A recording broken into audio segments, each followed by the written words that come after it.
Hello, it's Rod Fleming in the Philippines here again. I hope you're all well.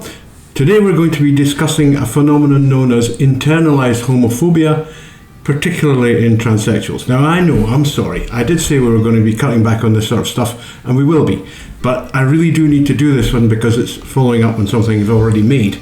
So please remember, first of all, that we do need your money, so please go onto one of the sites, join my channel, go onto one of the sites, give us a donation of some sort of, just something, it's got to be worth it, and we'll carry on. So, today we're going to talk about internalized homophobia. Now, that might need a little bit of explanation to you, so I'm just going to read here from a particular document. This is an authoritative site, and I'll give you the address to it, and it says, internalized homophobia is both a conscious and an unconscious reaction to external negative attitude towards people within a sexual orientation minority. In many cases, internalized homophobia starts and is nurtured during the formative years of childhood and adolescence. Now, in the past, I have always played down internalized homophobia because it does appear to be largely a Western phenomenon, and I have somewhat ignored it for that reason. But unfortunately, a few things have happened recently which have meant that I can't really continue to ignore it. If you listen to my last piece about a friend of mine who was attacked online, the cause of this attack, I think, probably was internalized homophobia on the part of the attackers, that they have this. And so let's just go on to what this paper says. Internalized homophobia presents itself in different thoughts, emotions and behaviours, all of which can lead to mental health problems. Gay people with internalized homophobia may, and this is quite an important part, they may deny their sexual orientation, both to themselves and others. They may lie to themselves about same-gender attraction. They may be unable to come out to selective or all family members, friends or others. They may maintain secret their same-gender relationships. And here's an important one. They believe they or same-gender sexual relationships are bad or wrong. They feel contempt, anger or resentment towards other members of the LGBTQ+++ whatever community. They force others to keep their secrets or stay in the closet. They may be uncomfortable around other gay men, lesbians, bisexual or queer identifying people. And they may engage in unhealthy relationships or engage in risky behaviours, including substance abuse. And that comes from HTTPS withtherapy.com. And I'll put the link in the text box as usual. Now, what has that got to do with our current issue? I have tried to avoid internalized homophobia because it has been used as a stick to beat transsexuals in the past in the West. People have said, well, they're actually gay men, but they've got internalized homophobia, so they don't want to appear to be gay men, and so they want to appear as women. And that's completely unfair, because if you are sexually inverted, then you are, if you're male, then you are a woman. Simple as that. You're inverted, you're a woman. So the natural thing for any person of this type is to appear to be feminine. Anyone who wants to attract masculine males should be feminine. It's basic. It's basic across the planet. It's only in the West, and only since 1969, that anything else has been considered to be the case. And David Halperin, for example, he's written very good work on this, showing that prior to 1969, this whole nonsense that is current in the West just didn't exist. However, the problem is that transsexuals who have been born or who have come out subsequent to 1969 may actually suffer from this problem, from internalized homophobia. And how that seems to manifest is that they think that they are somehow different from other homosexual males. Now, this is nonsense. The simple fact is that it's a scale of variation, with perhaps less affected homosexual males not transitioning, more affected males actually transitioning.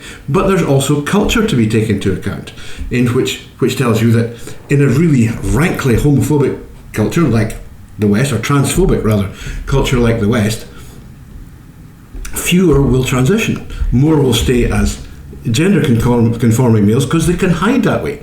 They can hide in plain sight. They don't have to take the risk that comes with them being presenting as women and perhaps being challenged in public, which might be problematic. It might end up in violence. There's a lot of reasons for this, and they're not stupid reasons. This is not like people just being arbitrarily unpleasant or trying to, diss other people for no good reason. But what actually will happen typically appears to be that they'll basically say, we who transition are a particularly special subset of homosexual males, right? Sexually inverted males. That is, males attracted to masculinity. And we have particular characteristics that all those other gays don't have. And this was the cause of this row that I discussed in the previous video, that a particular person was not behaving in a way that other people approved of, and of course that challenged their internalized homophobia. Because what you have to understand is that these people, the effect of internalized homophobia is for the person to not want to be identified as homosexual at all. It's like, no, I'm not a homosexual male, I'm a trans woman. It doesn't matter what you call yourself, you're still male. You're still a male who's attracted to masculinity, and you are non-masculine, which is the definition of a homosexual male. I mean, we're not going to go back into discussing of Kinsey and all the rest of that right now, but the original definition of homosexual was an unmasculine male. An unmasculine male who normally was attracted to masculine males. It was actually very simple, and it was actually exactly the same as the definitions that are found across the world. Places like Southeast Asia, where you've got Katoi and Bakla, Warias, loads and loads and loads of others. I've got a whole list, can't remember them all. You go to Latin America, you've got travestis and traviesas. You go to other parts of the world, and they've got very much the same thing. New halves in Japan, you've got two-spirit people in North America. All over the world, these people have been described as being male but not masculine, right? And that's basically it. A homosexual is a male who is not masculine and who is attracted to men, usually. But the main identifier is not masculine. So how could you be any less masculine than a male who presents as a woman? I mean, this is really not rocket science.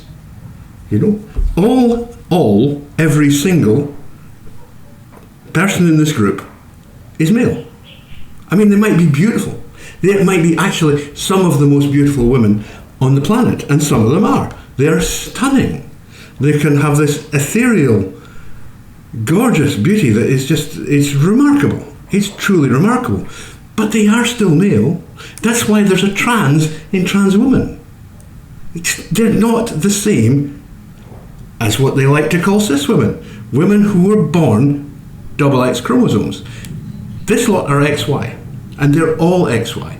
So what you have here is one group of these people attempting to colonize some high ground which will allow them to attack other people who are essentially exactly the same, on the ground of some parameter that is made up by this first group, this group of individuals who do suffer from internalized homophobia. They don't want to be seen as being like those gays. I mean, one said to me the other day, how could I possibly say that I am the same as Douglas Murray? Well, you are the same as Douglas Murray.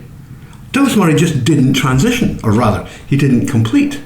What makes you think that you're any different? That particular person did complete and had GRS, so technically she has got a gender recognition certificate, so legally she's a woman, but at the same time she's still XY.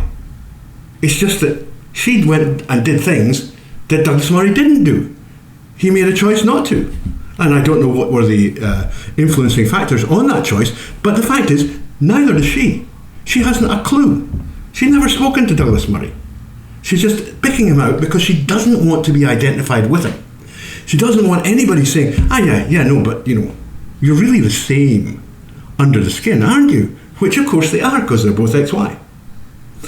People in this category are desperate, absolutely desperate, not to be seen as homosexual males, which is actually what they are. Now, of course, there's another category of males who appear as women in the West and elsewhere, and they're autogynephilics.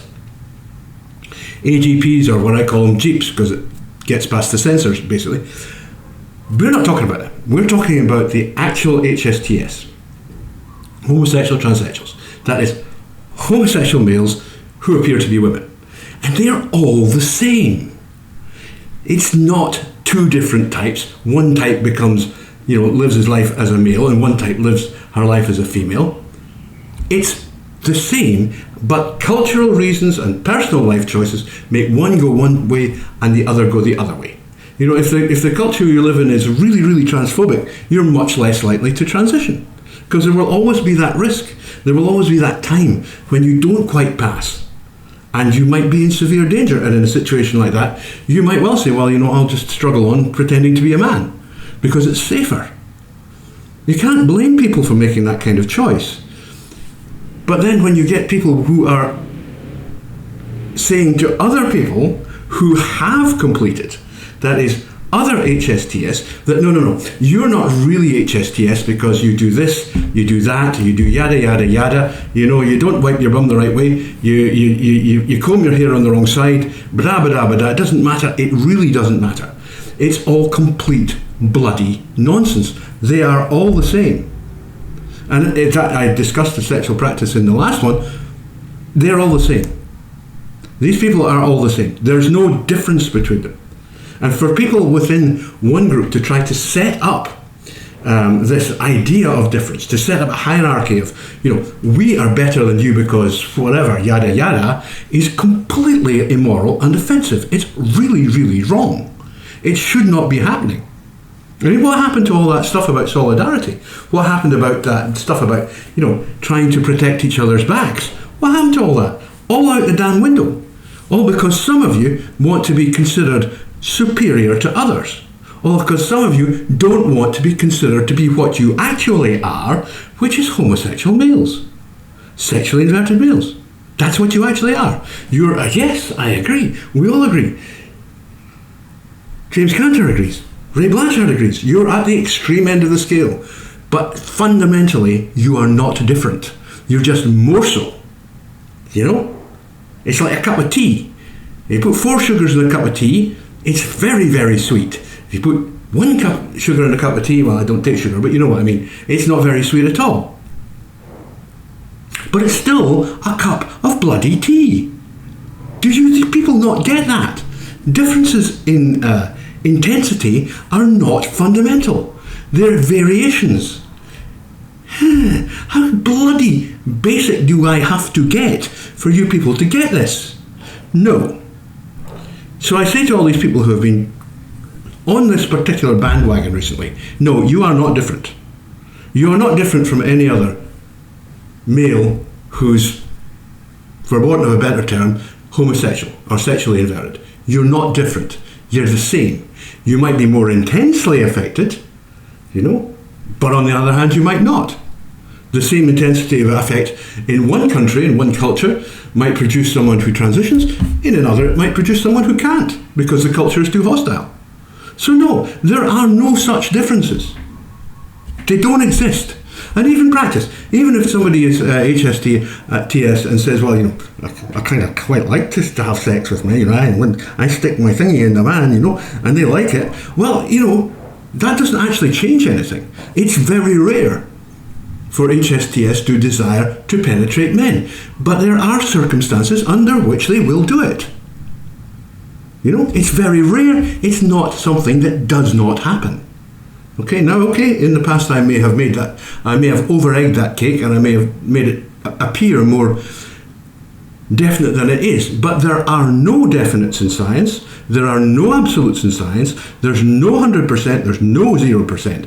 There's always some wiggle room. There's always outliers. There's always people who do what, most people don't do.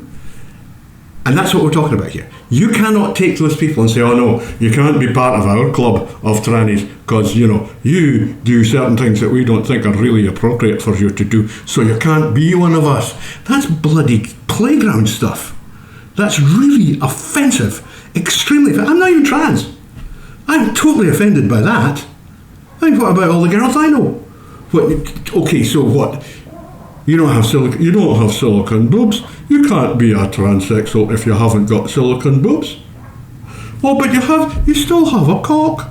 You can't be a transsexual if you still have It's all complete poppycock. All you need to be is sexually inverted and to present as a woman. That's it. That is absolutely it. And all of the rest of this BS is going to have to stop because it just harms everyone. I made a point the other day and I'll make it again. Today, we're past peak trans. There is a massive reaction against the whole trans thing and it's going on right now. So what are these people doing, picking this moment to start trying to split up and cause rifts between these communities?